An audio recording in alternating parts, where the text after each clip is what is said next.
Yo, c'est Noémie, bienvenue dans un nouveau Weekly Reading Vlog.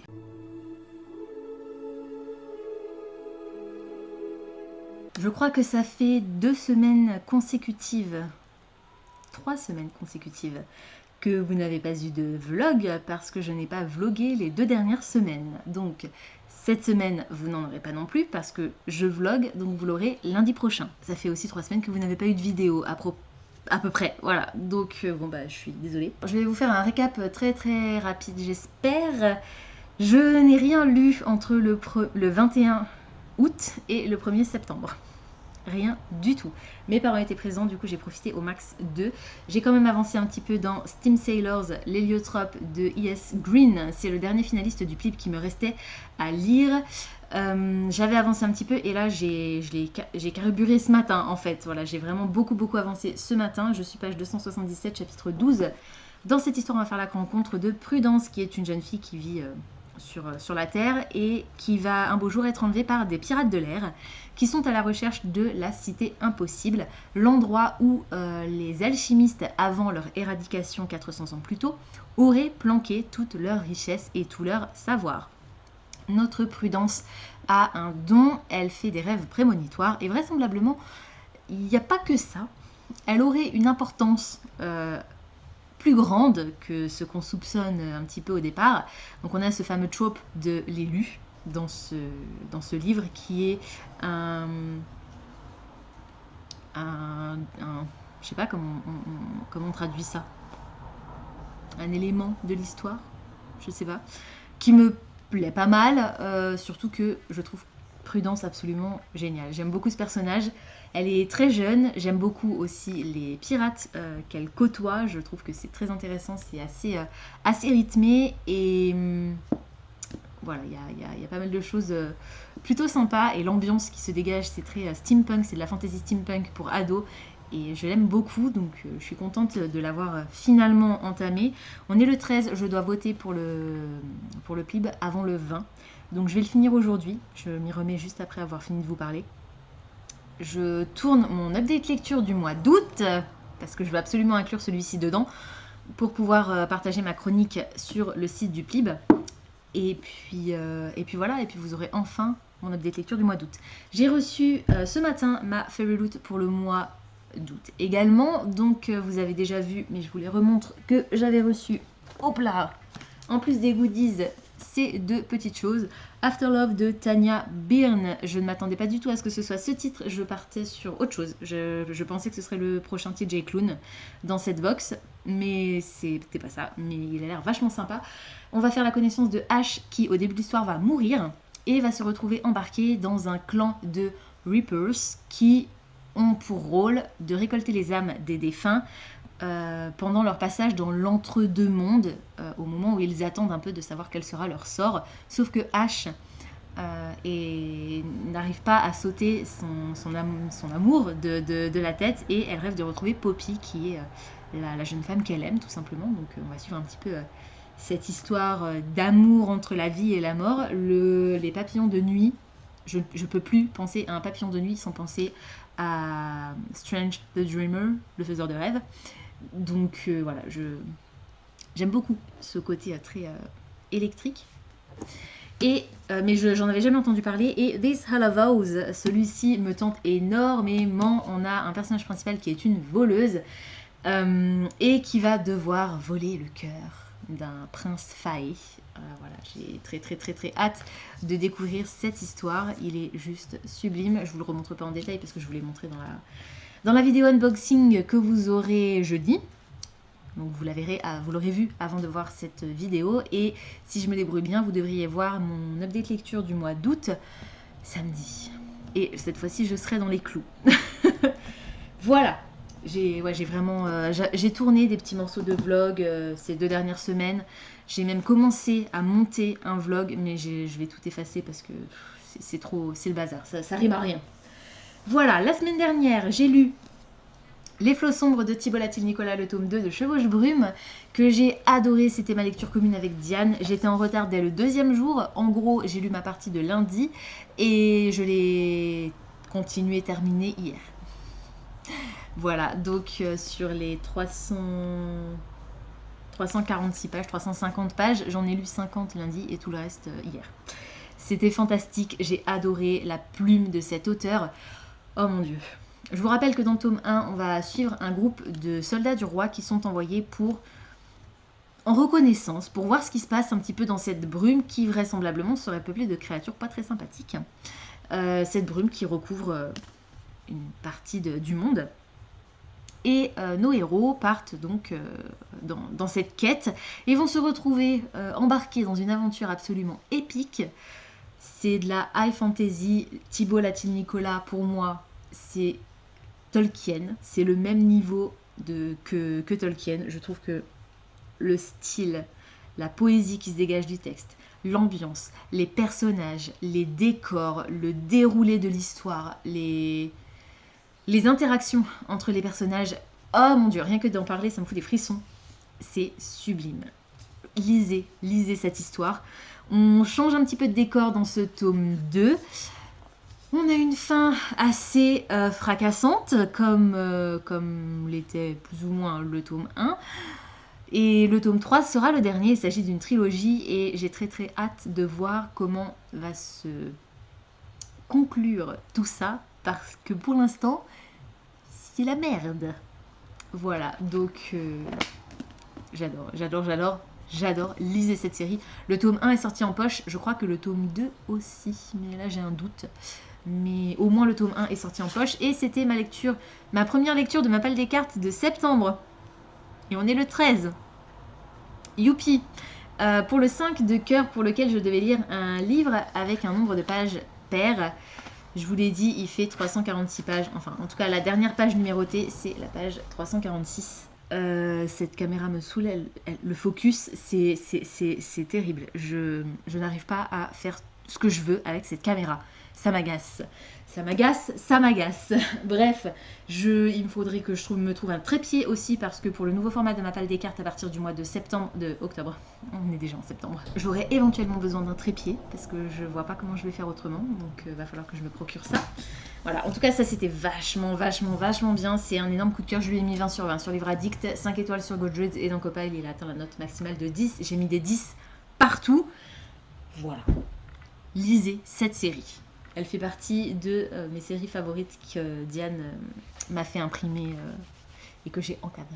J'ai oublié de vous dire, parce que du coup je vous ai pas pris début septembre, que en dehors de Mappal des cartes, je vais tenter de participer également au Bookopalathon de Becca et au Magical Readathon de G. Ce qui fait que en plus de mes 5 livres à lire pour Mappal, plus ma lecture en VO, j'ai 1, 2, 3, 4, 5, 6, 7, 8, 9, 10 titres à lire. Ça fait un total de 16 pour le mois de septembre, 17 si on compte celui-ci. On est déjà le 13 septembre et je n'en ai lu qu'un. Voilà. Bien entendu, c'est Mappal des cartes qui prime. À partir du moment où je termine Mappal des cartes, je n'aurai pas de châtiment pour le mois prochain.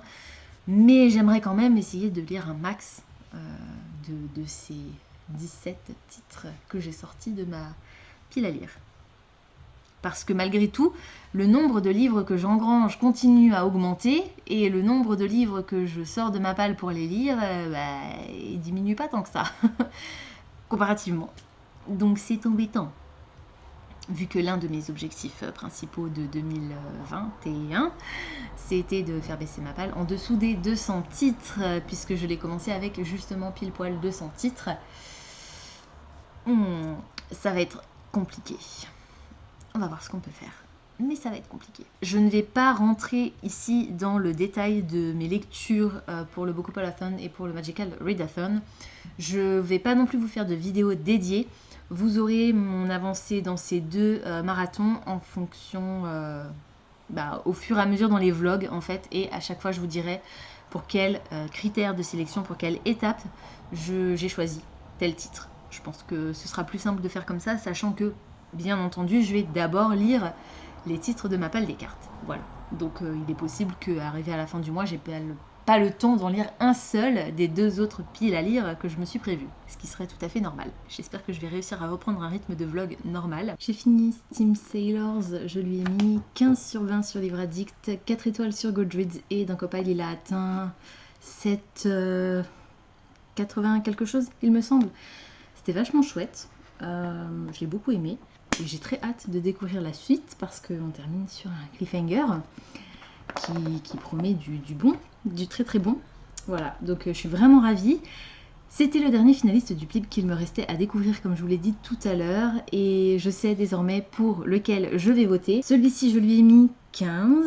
Rocaille, je l'ai abandonné. Rouge, je lui ai mis 15 aussi, je crois. La princesse au visage de nuit, je lui ai mis 12, je ne l'ai pas aimé. Mon finaliste, donc celui pour lequel je vais voter, c'est La ville sans vent d'Éléonore de Villepoix, que j'ai énormément aimé. Je lui ai mis 19 sur 20 sur Livre Addict, donc ouais, effectivement, c'est bien mon finaliste, celui pour lequel je vais voter. Il est un petit peu tard maintenant, du coup, je pense que je ne vous tournerai mon update lecture que jeudi. Ou alors je fais ça maintenant ? Non, j'ai plus la force, pas aujourd'hui, j'ai plus envie. Je vous tournerai mon update lecture jeudi et vous l'aurez jeudi. Je vais faire du filmage, montage, uploadage, tout dans la foulée, comme ça, ce sera fait. Du coup, j'ai commencé un nouveau bouquin et Roméo et Juliette me tente, me fait très envie, j'ai très envie de le piocher, mais je ne sais pas pour quelle raison, j'ai sorti celui-ci. Là où tu iras, j'irai de Marie Vareille et je l'ai commencé, je suis page 23, les chapitres ne sont pas numérotés. Mais ce sont des chapitres qui sont très courts. Donc je pense que ça va se lire vachement vite. Ça a l'air sympa, ça a l'air léger, mais en même temps un peu tragique, comme les romans de Marie Vareille. Voilà, c'est toujours assez drôle, mais avec ce petit côté triste, mélancolique. Donc j'ai très hâte de me replonger dans cette histoire, bien qu'il y ait déjà deux passages qui m'ont fait lever les yeux au ciel. Mais bon, voilà. On va dire que ça passe. C'est du contemporain, feel good. Je sais pas encore si on peut vraiment le classer dans le registre chick lit. Je vous dirai ça quand je l'aurai lu, mais je n'en suis pas certaine. Je vais me replonger dans ma lecture. Voilà. En tout cas, je suis ravie d'avoir terminé mes finalistes du PLIB. Je vais pouvoir voter maintenant et compléter mes updates lecture. Donc c'est plutôt cool. J'ai bien avancé dans Là où tu iras, j'irai de Marie Vareille hier soir. Je suis page 135. Les chapitres ne sont pas numérotés, je vous l'ai déjà dit. Du coup, je vais pouvoir vous dire un petit peu mieux de quoi ça parle, maintenant que je sais moi-même mieux de quoi ça parle. On va faire la connaissance d'Isabelle qui a 32 ans et qui vit depuis 5 ans en couple avec Quentin. Je crois que c'est ça le nom de son chéri. Et Quentin la demande en mariage. Ça fait 5 ans qu'ils sont ensemble. Voilà, Quentin est fou amoureux d'elle, il veut faire sa vie avec elle, il veut des enfants, sauf qu'Isabelle ne veut pas d'enfants, ne veut surtout pas d'enfants et ne se voit pas mariée en fait. Elle ne s'est pas rendue compte que leur relation avait évolué à ce point. Isabelle est obsédée par sa carrière d'actrice. Il y a des années, il y a environ 16 ans, elle a eu un premier rôle qui aurait pu faire décoller sa carrière parce que c'était un rôle absolument extraordinaire pour elle. Sauf que depuis, elle a enchaîné les publicités pour les serviettes hygiéniques et autres petits rôles de ce genre. Et sa carrière n'a jamais décollé. Aujourd'hui, elle a 32 ans, elle est une actrice entre guillemets ratée. Mais pour elle, ce n'est pas la fin du monde, elle continue à y croire. Donc elle rêve toujours de faire carrière dans le cinéma. Elle a ce côté très illusion qui du coup la coupe du reste du monde tout simplement. Elle... Depuis plusieurs années, elle diminue le nombre d'auditions auxquelles elle participe, mais toujours en espérant que le rôle de sa vie va lui tomber tout cuit dans le bec, quasiment. Donc elle est assez naïve et un peu agaçante. Et donc le jour où Quentin la demande en mariage, elle décide de rompre parce que ce n'est pas ce qu'elle veut et même si elle ne souhaite pas faire sa vie avec lui, elle l'aime trop pour le condamner à la vie qu'elle souhaite mener, sachant que lui souhaite de se marier, d'avoir des enfants. Étant donné qu'elle était serveuse au McDo, elle a d'ailleurs son contrat de serveuse s'interrompt, se termine, et elle a l'opportunité de gagner beaucoup d'argent lorsque une amie de la fille de son meilleur ami à elle, qui est une adolescente, lui propose un rôle. Isabelle est donc engagée comme nounou, alors qu'elle déteste les enfants, pour faire capoter le remariage du père de cette adolescente, qui est lui-même réalisateur de films, et qu'Isabelle a rencontré il y a des années parce qu'il lui a refusé un rôle. Ça se déroule en Italie parce que son rôle de nounou va prendre place pendant les vacances de la famille. La famille qui a 3 enfants, donc la maman est décédée il y a quelques années, elle s'est suicidée. Elle était elle-même actrice. Et le papa, depuis, néglige, pas vraiment, c'est pas qu'il néglige ses enfants, mais c'est qu'il est très peu présent. Et il a engagé une super nounou qui s'occupe d'eux, H24, qui vit dans leur maison, voilà. Et donc on a un petit garçon qui s'appelle Nicolas et qui est vraiment très très très attendrissant. Et on a les deux adolescentes donc qui se font la guerre depuis le décès de leur mère, alors qu'elles étaient très très très proches l'une de l'autre avant ça. Et on évolue un petit peu du coup dans cette ambiance très mélancolique parce qu'il y a le décès de cette maman et la situation des enfants et du papa qui n'est vraiment pas facile. D'ailleurs, le papa, je ne l'ai pas encore rencontré. Et le côté assez drôle, comique d'Isabelle qui enchaîne les bourdes et qui continue à se comporter telle qu'elle est réellement en fait. Elle n'arrive pas à entrer dans le rôle de son personnage. Elle qui déteste les enfants ne parvient pas à faire comme si elle les adorait en fait. Donc c'est assez comique et on a cette vieille grand-mère qui est... malheureusement, le cliché de la mama italienne qui règne un petit peu sur son empire et qui mène tout le monde à la baguette. C'est une famille qui est très fortunée. Mais c'est bon, c'est bon pour l'instant. J'aime bien cette histoire. Je pense pas que ce sera un coup de cœur, mais c'est détente. Les chapitres sont très très très courts. Je souris, je rigole. Voilà. Et comme dit, je suis sous le charme de ce petit Nicolas qui est vraiment... adorable, attendrissant et adorable, et j'ai très très hâte de voir comment va évoluer la relation d'Isabelle avec ses enfants. Je vais m'y replonger tout de suite dès que j'aurai terminé de vous parler, mais j'ai reçu cette chose qui est extrêmement lourde dans la boîte aux lettres. Et je pense, vu le colis et vu l'enveloppe, qu'il s'agit des Romans éternels, les 4 numéros suivants. Alors comme d'habitude, je ne vais pas vous faire les résumés de ces ouvrages parce que pour la plupart, je ne sais pas de quoi ils parlent. Je n'ai jamais rien lu de leurs auteurs, sauf exception, et je n'ai donc forcément jamais lu ces romans. Ce sont des classiques puisqu'ils font partie de la collection Romans éternels, les grands classiques des éditions RBA. Et on commence tout de suite avec... Le moulin sur la flosse de George Eliot.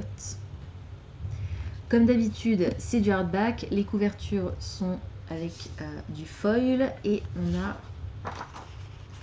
la première page qui est illustrée ainsi que la première page de texte. Mais il n'y a pas d'autres illustrations dans le roman, il y a vraiment juste cette première illustration. Valentine de George Sand, une autrice française, ça fait toujours plaisir. Pauline et Lavinia, encore une fois de George Sand. Et le dernier, c'est Nobles dames, nobles amours de Thomas Hardy. Et voilà, les 4 nouveaux qui rejoignent mon impressionnante collection de romans éternels de chez RBA. J'attends un autre colis cette semaine puisque j'ai reçu la confirmation d'expédition du dernier roman qui restait dans ma grosse commande France Loisirs, que du coup vous n'avez pas vu parce que je l'ai reçu la semaine dernière.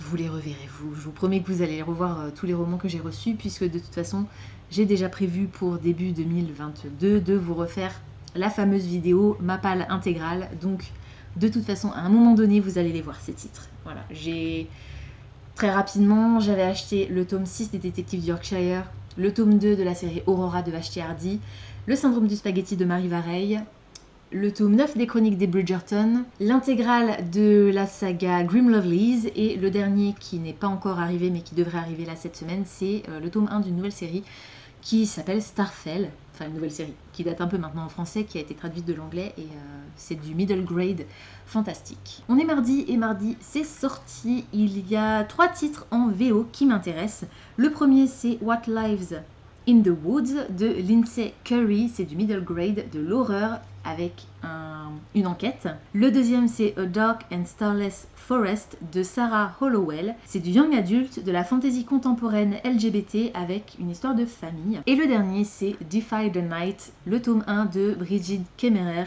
c'est du young adult, de la fantasy romance, et je pense que ce sera le titre de la Fairy Loot du mois de septembre. Donc je vous en reparlerai probablement très bientôt. Je vais aller manger et je me remets tout de suite après à ma lecture de Là où tu iras, j'irai. Je viens de finir de tourner mon update lecture du mois d'août.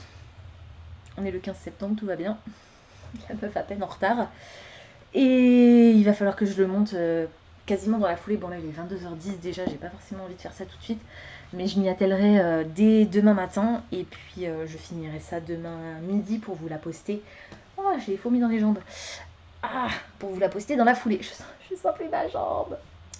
J'ai fini tout à l'heure Là où tu iras gérer de Marie Vareille. C'était pas son plus. Je lui ai mis 13 sur 20 sur Livre Addict et 3 étoiles sur Goodreads. Et dans Copile, il a atteint la moyenne de 6 quelque chose du coup, puisque je lui ai mis 13, donc un peu plus de 6,5, entre 6,5 et 7. J'ai eu beaucoup de mal avec le personnage d'Isabelle. Beaucoup de mal. Alors j'ai détesté la fin. Alors, j'ai détesté, oui et non. Si vous voulez, on a un The End qui correspond plus ou moins à l'épilogue où on voit un petit peu les personnages, ce qu'ils sont devenus quelques mois, mois plus tard. Et tout m'a plu sauf la toute fin où on découvre ce qu'est devenue Isabelle plus tard. Je peux pas vous dire pourquoi pour ne pas vous spoiler, mais j'ai pas aimé la tournure que prennent les événements pour Isabelle en fait à la fin de ce roman. Dommage. J'ai beaucoup aimé le côté un peu mission d'infiltration, le côté humoristique, même si le côté je me fais mener à la baguette par une ado, ça m'a saoulée. À un moment donné, c'est juste une gamine, donc sors-toi les doigts et fais quelque chose, parce que c'était vraiment insupportable. Des réflexions qui m'ont pas plu et rien, tout le concept en fait même de la mission un petit peu d'Isabelle, pour moi c'était pas logique. Il y a eu un gros manque de logique en fait pour moi dans cette histoire. Voilà, après l'ambiance était sympa, même si je trouve que le côté grave un petit peu de l'histoire aurait pu être plus approfondi. On apprend qu'Isabelle a vécu un drame dans sa jeunesse, mais on l'évoque une fois pour nous expliquer ce qui s'est passé et on n'en reparle plus du tout. On n'évoque pas du tout ses traumas. Alors, son comportement d'aujourd'hui peut s'expliquer en partie parce qu'elle a vécu, mais pas que. Et puis, la mère des enfants qui est décédée il y a 4 ans, ça c'est dit dans le résumé, je vous spoil rien, c'est d'ailleurs pour ça que Isabelle est embauchée en tant que nounou pour s'occuper des enfants parce que leur mère est décédée. C'est pareil, on n'aborde pas finalement en profondeur le sujet, je trouve. Alors, à part avec le petit Nicolas qui du coup lui a décidé totalement d'arrêter de parler depuis que sa maman est décédée, là on voit un peu le trauma que ça a pu être pour lui, mais pour les autres personnages, c'est vite fait dit en passant. Genre le père, on a un peu ce qu'il a fait les premières années ou après le décès de sa femme, mais on voit pas concrètement aujourd'hui comment il le vit. C'est dommage, j'aurais préféré que ce soit un petit peu plus approfondi. J'ai quand même passé un très chouette moment, c'était divertissant, je l'ai apprécié, voilà, comme dit, sans plus, mais c'était quand même sympa. Et c'était bien un contemporain et non pas de la chiclite, donc si vous êtes intéressé, n'hésitez pas à y jeter un coup d'œil. Il est sorti en poche, donc voilà. Les sorties du jour, nous sommes mercredi, il doit y avoir des sorties. Il y en a 4. La première, c'est Histoire officielle de l'émergence des vampires de Raymond A, je pense. Raymond A. Villarreal, c'est du fantastique et rien que le titre et la couverture, j'étais hypée, donc je l'ai noté. J'ai également noté Les tisseurs de rêves, Manel et les mélodies secrètes de Manon Fargeton. C'est du middle grade, donc pour la jeunesse fantastique. Et Manon Fargeton est une autrice que je crois que je n'ai pas encore eu l'occasion de découvrir, mais que j'ai très hâte de lire. J'ai aussi noté Les Enchantresses, le tome 1, Les Enchantresses et le grimoire volé de Sophie Gliocas, c'est du fantastique pour ados. Et le dernier que j'ai noté, c'est une réédition en poche de Skyward, le tome 1, Vers les étoiles de Brandon Sanderson, et c'est de la science-fiction. Pas de courrier livresque aujourd'hui, j'ai fini Là où tu iras gérer, donc il est temps de sortir ma prochaine lecture, et je crois que je vous en ai parlé au moment où je commençais Là où tu iras gérer, celui-ci. Dans ma palle des cartes, c'est celui-ci qui me fait le plus envie, parce que j'ai envie de le relire là maintenant, et aussi parce qu'il est très court. Roméo et Juliette de William Shakespeare. C'est l'édition Tibère dans ce magnifique format relié, avec un dos tissé et des illustrations en pleine page. Les marges qui sont toutes illustrées. Et ça, c'était ma carte pour la palle des cartes. Le roi de cœur pour lequel je devais lire le plus vieux livre de ma pile à lire, dans le sens où c'était celui qui avait été écrit il y a le plus longtemps. Et Roméo et Juliette a été écrit en 1500 quelque chose, donc c'est effectivement le titre le plus vieux de ma pile à lire. C'est pas noté ici la date d'édition originale de la première version de Roméo et Juliette, mais je sais que c'est 1500 quelque chose, donc voilà. Je vais me replonger là-dedans, pas ce soir parce que je pense que je vais faire autre chose, finir de rattraper mon retard dans les vidéos YouTube que je n'ai pas encore vues, il n'y en a plus beaucoup, donc si je pouvais me mettre à jour ce serait cool. Je le commencerai demain si j'ai le temps, parce que demain, comme je vous l'ai dit, il faut absolument que je monte l'update lecture du mois d'août, et j'ai pas mal de courses à faire aussi, donc on verra comment je réussi à organiser mon temps. Après Roméo et Juliette, il restera encore 2 livres dans ma palle des cartes, dont un qui est une relecture et un autre qui est encore un classique. J'ai gardé les 3 classiques pour la fin. La relecture, c'est Persuasion de Jane Austen, qui est un de mes romans préférés de l'autrice.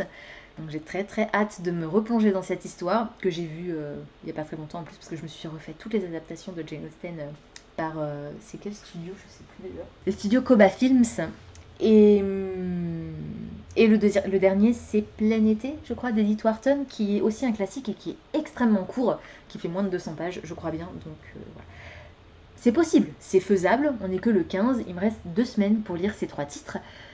L'idéal, ce serait que je réussisse à les lire tous les 3. Il ne faut pas que j'oublie aussi d'inclure ma lecture bonus en VO, même si c'est du bonus, donc c'est pas grave si je la lis pas.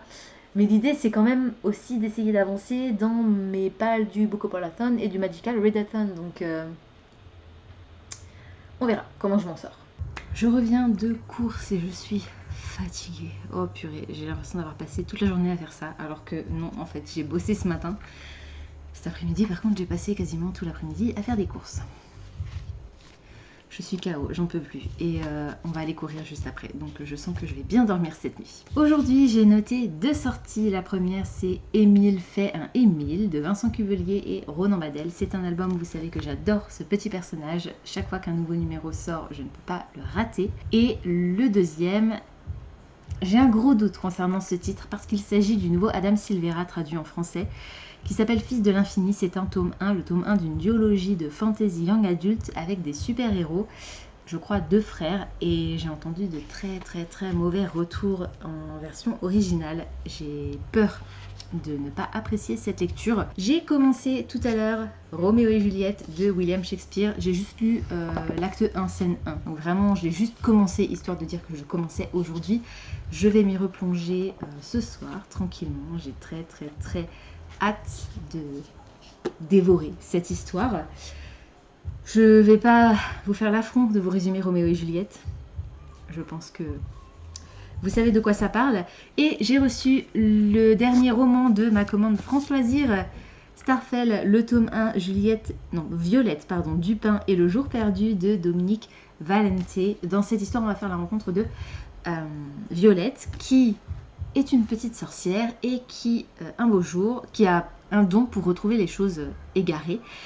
Et un jour, il y a justement une journée complète qui va disparaître. Et elle va devoir partir à la recherche de cette journée qui a disparu. Ça a l'air vachement sympa, c'est écrit très très gros, il y a des grosses marges, c'est de la jeunesse. J'ai hâte de le découvrir. C'est le premier tome d'une nouvelle série relativement récemment traduite en français. Donc je suis très très très contente. Et comme je vous l'ai dit, c'était le dernier titre de ma commande France Loisirs qu'il me restait à recevoir. Aujourd'hui est sorti L'eau d'Alexandra Bracken. Je suis passée chez Cultura parce que je devais me racheter un agenda professionnel pour 2022. Mais ils ne l'avaient pas encore reçu. Enfin, ils avaient reçu des exemplaires, mais ils n'avaient pas reçu ma précommande que j'ai déjà payée. Donc je pense qu'ils l'auront demain. J'espère. J'ai déjà eu des soucis en fait. C'est pour ça que je m'inquiète un petit peu qu'ils ne l'aient pas reçu aujourd'hui. Mais bon, on verra. Je vais croiser les doigts et je me débrouillerai autrement. Autrement étant probablement via Amazon, malheureusement. Si jamais je devais avoir un problème avec mon Cultura. Le PLIB pour cette année, c'est terminé pour moi. J'ai publié mes dernières chroniques. J'ai envoyé un message dans les MP Instagram du PLIB pour signaler aux membres de l'équipe que Mes chroniques étaient publiées, j'avais un petit souci au niveau de la publication d'une de mes chroniques sur le site du PLIB, mais je l'ai signalé, tout devrait être rentré dans l'ordre. J'ai voté, j'ai publié toutes mes chroniques dans les temps. Le dernier jour, c'était le 20 septembre. On est le 16. Tout est bon. Yes, je peux respirer. L'année prochaine. Déjà l'année dernière, j'avais dit il faut que j'arrête de m'y prendre à la bourre pour le PLIB. Il faut que je fasse ça vraiment dans les temps. L'année prochaine, je vais essayer. Je ne peux pas vous promettre de le faire parce que l'année dernière, je voulais le faire. Enfin, cette année, je voulais le faire, j'ai pas réussi. Bref.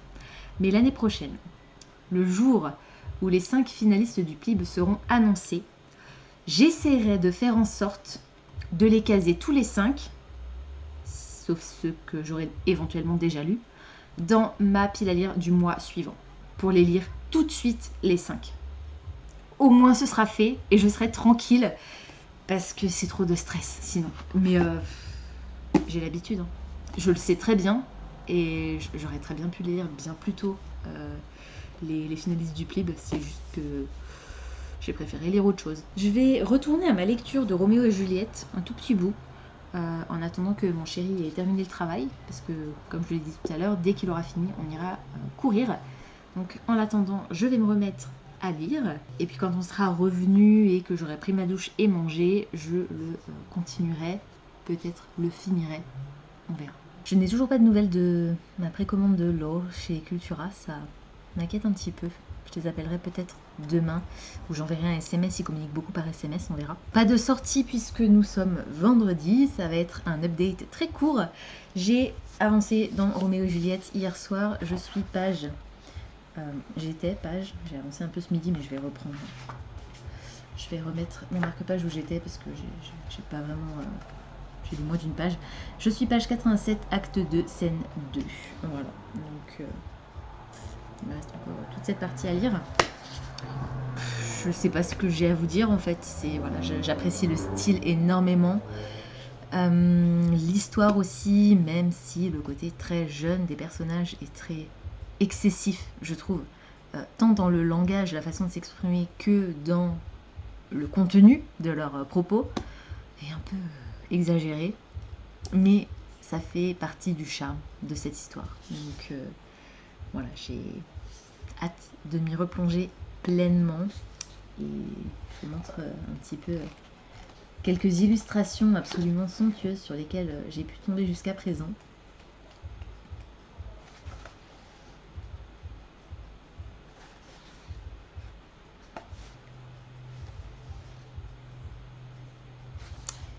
Voilà, voilà, donc c'est un régal pour les yeux.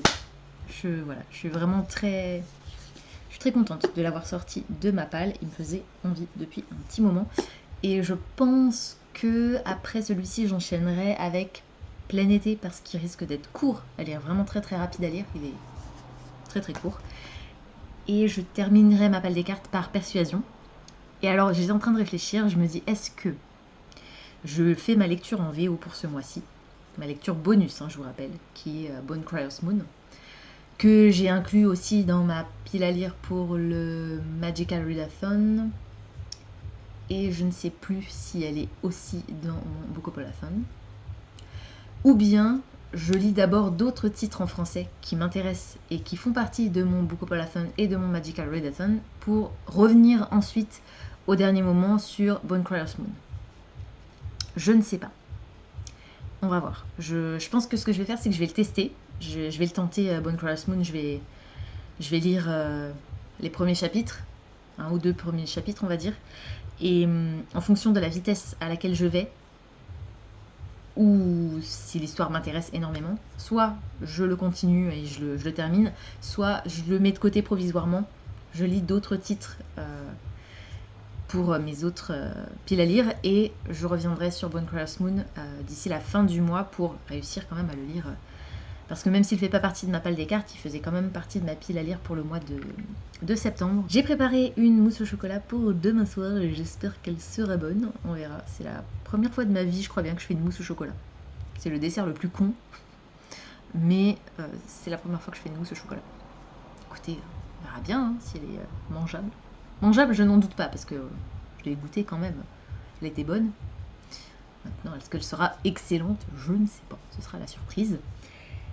Et puis, soirée jeu demain soir, et demain je finis à 16 h, je rentre, on a invité mes beaux-frères en fait à passer la soirée avec nous, à manger avec nous, soirée jeu aussi, on va jouer à Mysterium. Je suis une grosse fan de jeux de société, donc je suis ravie à chaque fois qu'on peut organiser ce type de soirée. Mais c'est moi qui vais cuisiner exceptionnellement. D'habitude, c'est toujours mon chéri qui s'en occupe. Là, j'ai dit, c'est moi qui fais entrée, plat, dessert. Donc ça va me prendre beaucoup de temps et j'espère que j'aurai quelques minutes pour vous parler demain parce que du coup, ma journée va être très chargée. Ce sera un petit peu la course, mais je suis ravie de faire tout ça. J'ai fini Roméo et Juliette hier soir, très tard. Il était genre minuit et demi, 1h moins 20. Je vous ai pas repris hier parce que je vous l'avais dit, hein, j'étais très très occupée, j'ai pas eu le temps. C'était ma lecture pour le Roi de cœur, pour lequel je devais lire le livre le plus vieux de ma pile à lire, c'est-à-dire celui qui avait été écrit il y a le plus longtemps. Roméo et Juliette a été publié pour la première fois en 1597, donc c'était bien celui-ci. Je lui ai mis 14 sur 20 sur Livre Addict, 4 étoiles sur Goodreads, et dans Gopile, il a atteint la moyenne de 6, entre 6,5 et 7, je crois. Quelque chose comme ça. C'était vraiment chouette, j'ai beaucoup aimé le style, bien entendu. Par contre, au niveau des personnages et de la logique, c'était une relecture. J'ai été assez critique sur les personnages qui sont tous absolument pas du tout crédibles et naïfs et horribles, tout simplement.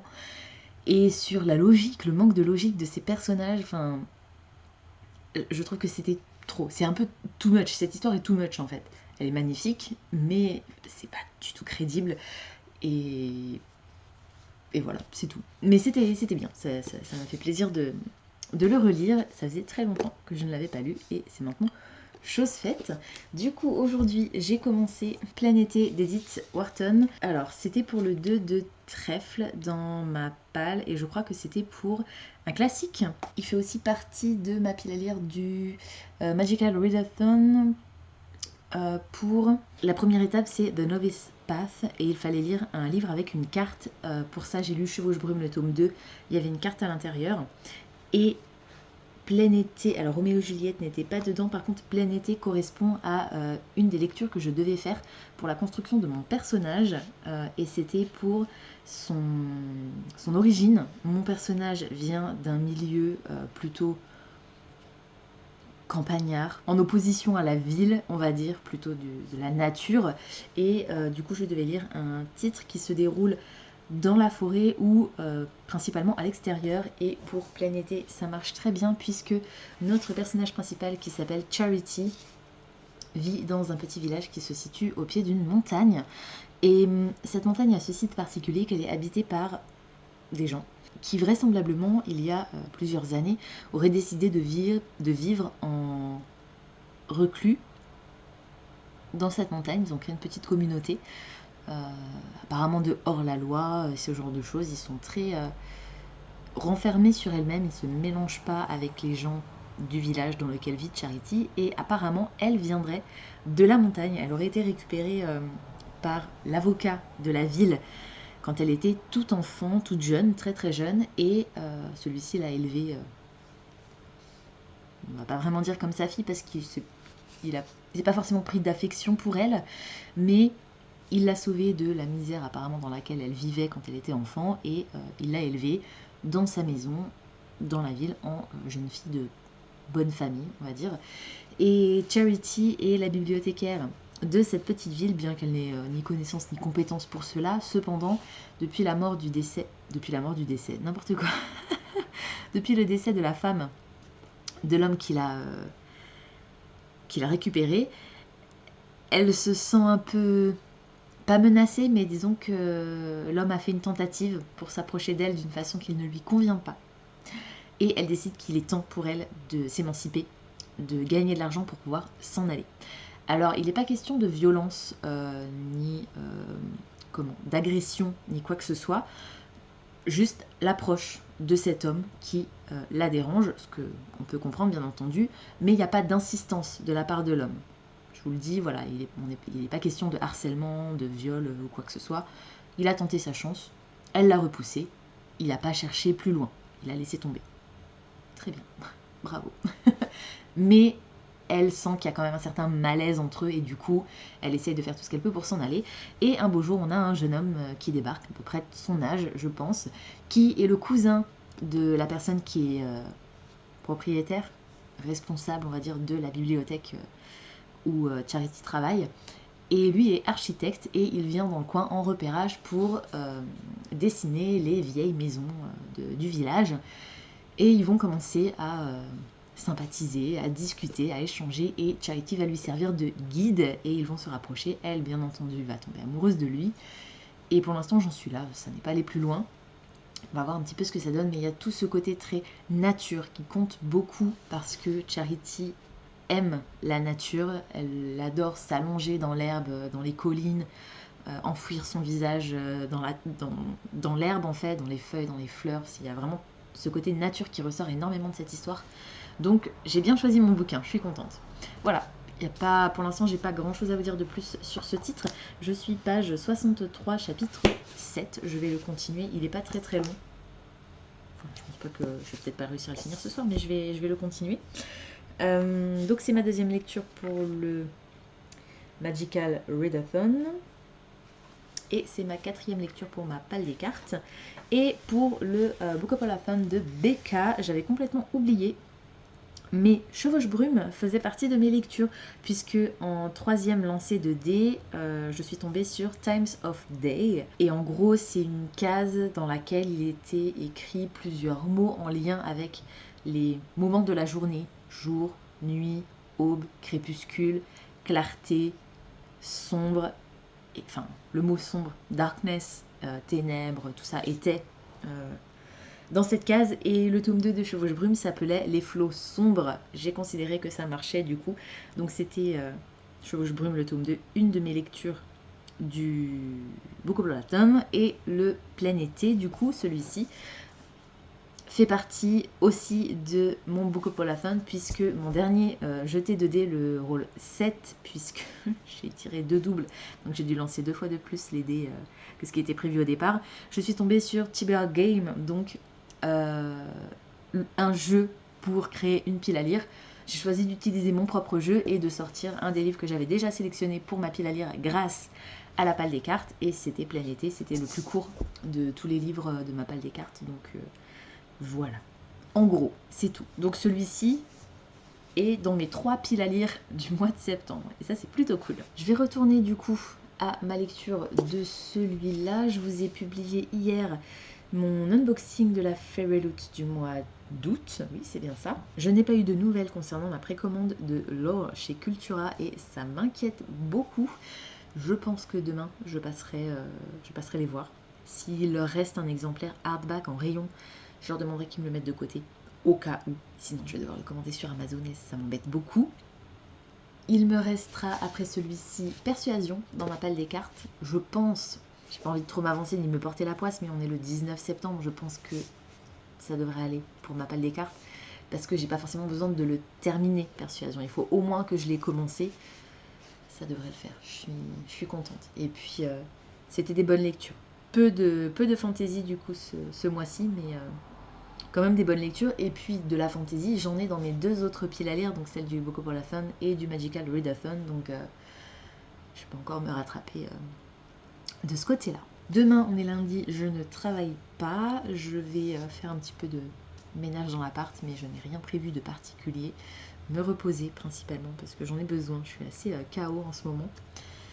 Vous montez cette vidéo, l'uploader, la publier, comme ça vous l'aurez effectivement le bon jour aujourd'hui, donc lundi pour vous.